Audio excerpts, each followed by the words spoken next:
Hello and welcome to Listen Up Homebuyers. I'm Victoria Ray Henderson. With me today is my good friend Andi DeFelice. Andi is a former president of the National Association of Exclusive Buyer Agents, and she is the owner of Exclusive Buyers Realty in Savannah, Georgia.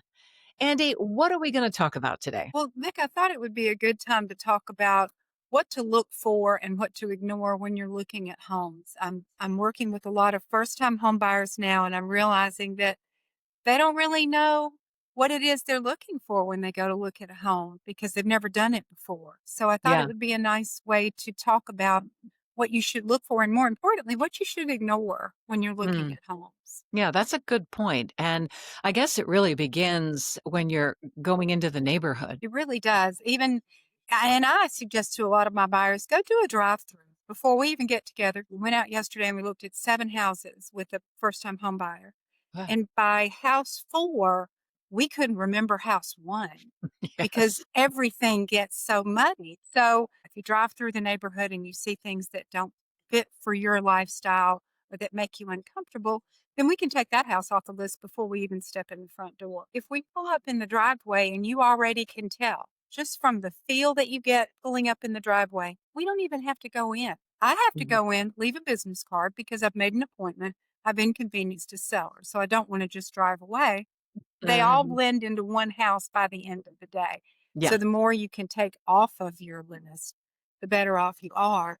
I Mhm. advise my clients to take notes. I'm old school, so I have printouts of the house we're going to see, which is Sure. wasteful, No, but that's handy. it's That's helpful very for handy. them. So I Yeah. encourage them to make notes on the back of the sheet that you have, unless you hate the house. If you hate the house, why did I give me your garbage? Go and throw it in the back of the car. We threw it back there with the Right, garbage because we right. eliminated it right off the bat. I like So your that by filing the system. time you're finished, I do. It's Yeah. either fold it in half, stick it in the back of their file, or roll it up and chuck it in the back of the car.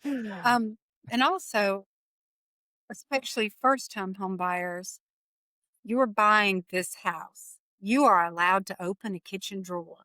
You are Mhm. allowed to open a pantry. Look at the things that are staying with the house. Don't open the client's chest of drawers. Don't Right. open their armoire. That's not staying with the house. But feel free. They want you. The Mhm. seller wants you to look at everything because they want you to find that thing in that house that's going to make you want to pull the trigger and write an offer. So don't Exactly. be shy about opening doors and drawers. Just be respectful because you're in someone else's home. That's right. That's right. Mm. Saturday, I was doing a house tour in Baltimore, and I gave my client the listings and a clipboard, and she's taking notes. Because then when you go home at night, if you're buying with somebody, it can kind of become the conversation and then figure out which ones you liked and didn't. Exactly. So you really have to be honed in on the features in the house that you love or the features in the house that you dislike. And it's more the first time home buyers. They kind of get sucked into the decor and the possessions of the seller Yeah, and it's will true. sort of get pulled away.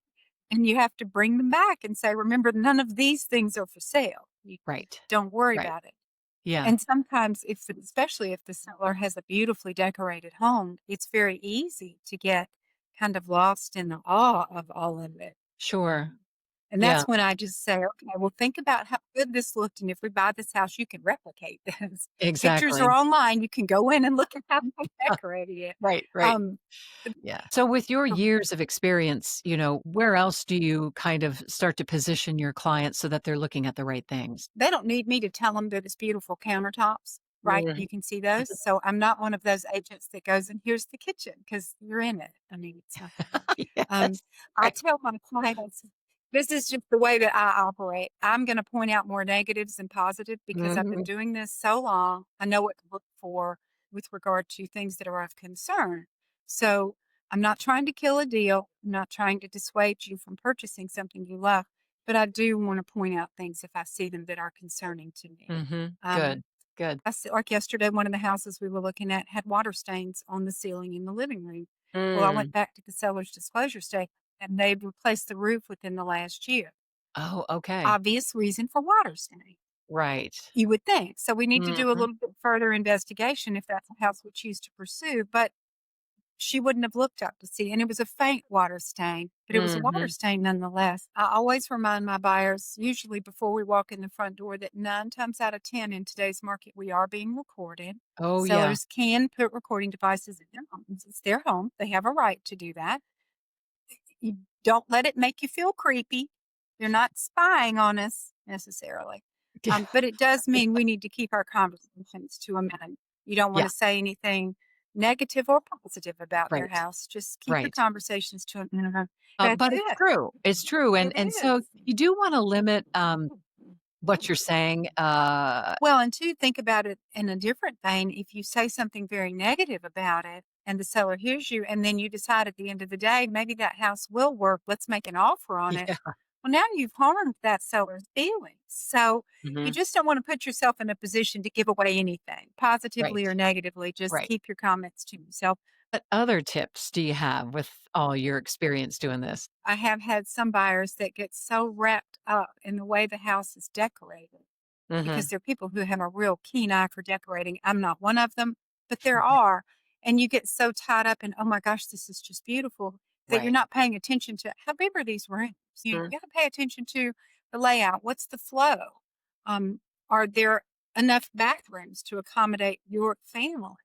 yeah, You know, good is the point. backyard big enough to accommodate your family and what you like to do? If I see that they're drifting and paying attention to things that really aren't relevant, I'll kind of pull them back in and And say, come okay, back. let's look. You said, for example, yesterday, but the client that I had is an artist, and she specifically Mm, wanted a house with a flex space that she could use as her studio.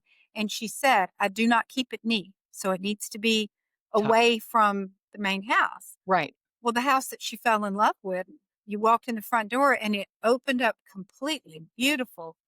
It has a spare room off of an eating area, but it was not closed off. It was, you could see into it. And she said that would be perfect for my studio. And I go, Mm, okay, just a second, because you said that you right. needed it to not be accessible to the rest of the house because you don't keep it neat.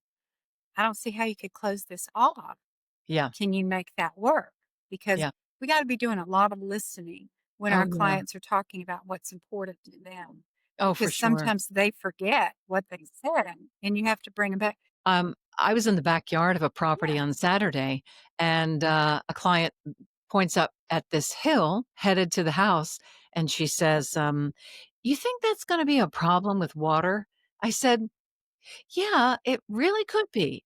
So, let's drop into the basement and see if they've done any waterproofing, if there are any signs that there have been issues, because exactly. inevitably, if the lay of the Mhm. land is like this and your house is here, there's at least where I live, that could be a big problem. Water's a big issue in the Washington, Absolutely. D.C., Baltimore Yeah, area, so it is here as well, especially, I mean, we live in Hurricane Alley, for lack of a better yeah. way to say it. So we don't have basements because we're below sea level. So we would basically have a bunch of indoor swimming pools if we had basements. But Yeah, I always pray for rain during our due diligence period, just one really good hard rain before we end our inspection period. So we can go back over and look how water pools and how it stands and make sure that the drainage is adequate right, when they built right, the house and how they graded them all. So I've noticed in the last few days or last few weeks with my agents and talking to them, it's very important when you bring your children along to look at houses that you keep your children within the group. They need to right, stay with us, stay with you. sure, So yeah. we've had occasions where the children come in and they immediately make a beeline to the child's room, which is full of toys that Of don't course, belong yeah. to them. While we're in this house, Mhm. let's keep our hands in our pockets. That Yeah, way, the temptation to grab something that's not yours, because not just because it's not yours, the kid who lives there may have a cold. He may have the flu. You're picking oh, up good point. germy toys to play with. So just think about that. I ever tell you about the time I had a little guy, I think he was like 3, jump onto the top of a pool cover in December? He was Oh, he jumped goodness. right on top of it, and suddenly we were in search and rescue mode, reaching out, holding each other's hands, getting this kid. Yeah, he just took a swan dive onto a pool cover. It was Wow. No, crazy. you do not share that. That's terrifying. That It is absolutely terrifying. it was funny later, but yeah, it was Yeah. pretty pretty scary. What Makes for great fodder for this particular episode, doesn't it? Right. Because that's the thing. Something catastrophic could have happened. It True. didn't, thankfully. Right. I'm trying to think of other things Yeah. to Anything ignore else? primarily. Yeah, well, I mean, landscaping, you could get you can get wrapped up about landscaping. Landscaping can be changed. Paint colors Mhm. can be changed. One, if it's really obnoxious paint, we have seen some where it's like there's a rainbow, a different color in every. Mm, So perhaps the offer that we write, if we choose to write them, would allow for a paint allowance. We ask for the mhm, seller to contribute, I don't know, $2,000 toward painting. The seller can always say no, but if you don't ask, they don't say yes for sure. So mhm. think about how you could take things like paint color and carpet and then make that house your home. You get to Right. choose your own things and you get to pick out what you want. And that's what you do to make it yours. That's really the end of the day. You're buying something to create a home. You're not just Mhm. buying a house. Right. And you want it to reflect your style and your taste. And that may require some changes. Right. Right. And you certainly should fall in love with the home style and layout because however that is, you can Hmm. move walls and things like that. But the bottom line is if you don't like a split foyer, that's the kind where you come in and you have to make a decision, am I going up or down?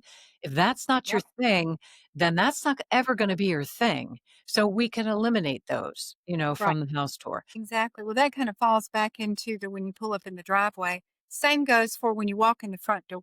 We're in the living room, and my client said, "It's not working. Just don't like it." Couldn't Yeah. really put her hand on why, but that's all I needed to hear. It's like, "Wrap it up, let's go." So, if you walk in it's not gonna hurt anybody's feelings. And home buyers, please, you are not wasting our time. I Mhm. love it when my clients say, "I'm so sorry I wasted your time." This is our job. This is what Right. we do as our profession. You can't find the house you're gonna love if we don't look at them all. So, That's right. don't ever feel like you're a burden, an inconvenience, wasting our time because this is the profession we chose to get into and we love it and we do it quite well.